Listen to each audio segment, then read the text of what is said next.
الأهداف ممكن تكون طريقك للجنة وممكن تكون طريقك للنار. في الفيديو ده هدفي أفكركم وأفكر نفسي إن ممكن يكون عندنا نفس الهدف، ولكن بسبب النية النتيجة تكون مختلفة.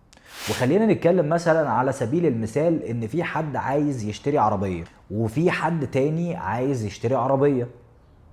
الاول والده او والدته حد كبير في السن ومقيم معاه وهدفه ان هو يساعده، مثلا يوديه المستشفى بشكل اسهل وابسط وما يكونش متعب وهو بيوديه يعمل حاجة معينة في المستشفى.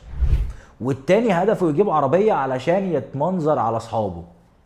ربنا هنا هيسر لمين اسرع انه يجيب العربيه. فانا من هنا بقولك في كل اهدافك، في كل جوانب حياتك، الجانب العملي، الجانب العلمي، الجانب الشخصي، الجانب العلاقات، في كل جوانب حياتك وانت بتحط اهدافك حاول دايما تختار الاهداف اللي تقربك من ربنا، تختار الاهداف اللي تكون فاكر وانت بتعملها ان ربنا موجود وشايفك، تختار الاهداف اللي تطلب بقوة ان ربنا يكون عون معاك فيها.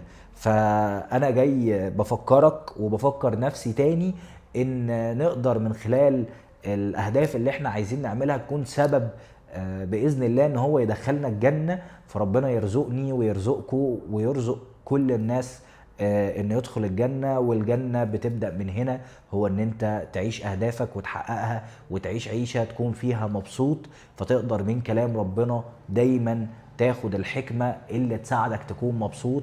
ولو عايز تشوف المحتوى ده تاني او النوع ده من الفيديوهات تابعني علشان نكمل مع بعض سلسلة بصيرة اللي فيها فيديوهات بتكلمنا على ان من كلام ربنا يقدر يساعدنا ويسهل علينا حياتنا ويوصلنا لأهدافنا.